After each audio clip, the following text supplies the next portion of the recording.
তুমি এক জীবনে সবার কাছে ভালো হতে পারবে না, চেষ্টাও করো না কখনো সবার কাছে ভালো হওয়ার জন্য, কারণ সবার কাছে ভালো হতেই হবে এমন মাথার দিব্যি কেউ তোমায় দেয়নি। আর তুমি বেঁচে আছো তোমার নিজস্বতায়। সেখানে তোমায় কে ভাবলো, কে খারাপ ভাবলো, তাতে কিচ্ছু এসে যায় না।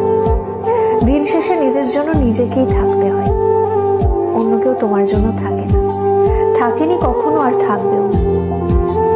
কারোর কাছে তুমি ভালো, ভীষণ ভালো, আবার সেই তুমি কারোর কাছে খুব খারাপ, জঘন্য একজন মানুষ। সেটা কেমন করে হয়? প্রশ্নটা মনের মধ্যে আসতেই পারে। আসলে আমাদের কে ভালো ভাবছে আর কে খারাপ ভাবছে সেটা বিপরীতে থাকা মানুষটার মানসিকতার উপরই নির্ভর করে। সেই পরিপ্রেক্ষিতে অন্যের মানসিকতার পরিবর্তনের ভার তো তুমি নিতে পারবে না। তাই তোমায় কে কি ভাবলো এই নিয়ে ভাবনা চিন্তাটা একটু দূরেই রাখো।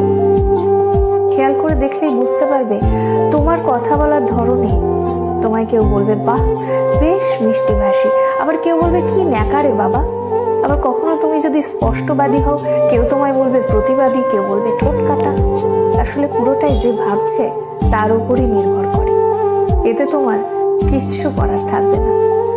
এসব নিয়ে মাথা ঘামিয়ে চলবে? এসব নিয়ে মাথা না ঘামিয়ে নিজের কাজ করতে হয়।